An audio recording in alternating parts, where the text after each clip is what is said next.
দাজ্জালের আবির্ভাব কিয়ামতের বড় আলামত। স্বয়ং মহানবী হজরত মুহাম্মদ সাল্লাল্লাহু আলাইহি সাল্লাম তার উম্মতদের এই দাজ্জালের ফিতনা থেকে সতর্ক করেছেন। পৃথিবী যতই কিয়ামতের দিকে এগিয়ে যাচ্ছে ততই বাড়ছে ফিতনা, আর এসব ফিতনা থেকে হাজার হাজার গুণ বড় ফিতনার নামই হলো দাজ্জাল। বলা হয়ে থাকে মানব জাতির জন্য দাজ্জালের চেয়ে বড় আর কোনো বিপদ নেই। দাজ্জালকে নিয়ে কৌতূহলের শেষ নেই। কারো মতে দাজ্জাল হলো মানুষ, কেউ আবার বলে জিন। তবে অধিকাংশরাই বলেছেন সে দেখতে এতটাই ভয়ঙ্কর হবে যা আগে কখনো কোনো মানুষ কল্পনাও করতে পারেনি। ইসলাম ধর্মমতে কিয়ামতের আগে সে তার প্রভুত্বের দাবি নিয়ে দুনিয়াতে এসে ত্রাস সৃষ্টি করবে। তার অলৌকিক ক্ষমতা দ্বারা সে চাইলে থামিয়ে দিতে পারবে সূর্যের চলাচল, এমনকি আকাশ তার আদেশে বৃষ্টি বর্ষণ করবে। কিন্তু এত ক্ষমতাধর দাজ্জাল সারা পৃথিবী চষে বেড়ালেও মক্কা ও মদিনা এই দুটি শহরে কখনো প্রবেশ করতে পারবে না। দাজ্জালের অবস্থান কোথায় সুনির্দিষ্টভাবে তা কারোই জানা নেই। কারো কারো মতে বলা হয়ে থাকে তাকে আটকে রাখা হয়েছে পৃথিবীরই কোনো এক দ্বীপে।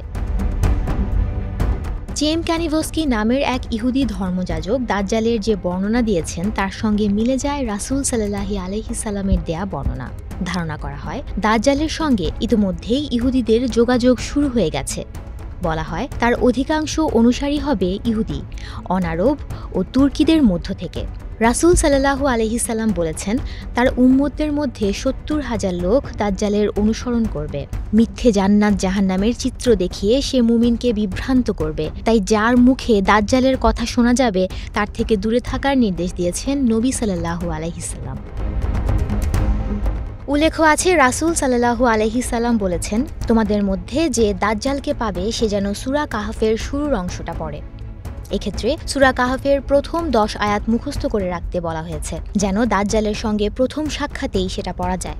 এছাড়া আরও কিছু হাদিসে কিছু দোয়ার কথা উল্লেখ করে দাজ্জালের ফিতনা থেকে বাঁচার উপায় বলে দেওয়া হয়েছে, যেন ঈমান ধরে রাখা প্রায় অসম্ভব হয়ে যাওয়া সেই মুহূর্তে মুমিন বান্দারা ঈমান ধরে রাখতে সক্ষম হন। বাইবেলে দাজ্জালকে বলা হয়েছে অ্যান্টিক্রাইস্ট। খ্রিস্টীয় ঐতিহ্য অনুসারে শেষ বিচারের আগের সময়টাতে এই অ্যান্টিক্রাইস্টের নেতৃত্বে এক ভয়ানক রাজত্ব প্রতিষ্ঠিত হবে।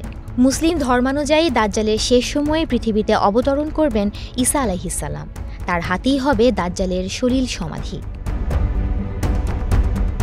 সুমনা মুস্তফা, প্রবাস খবর।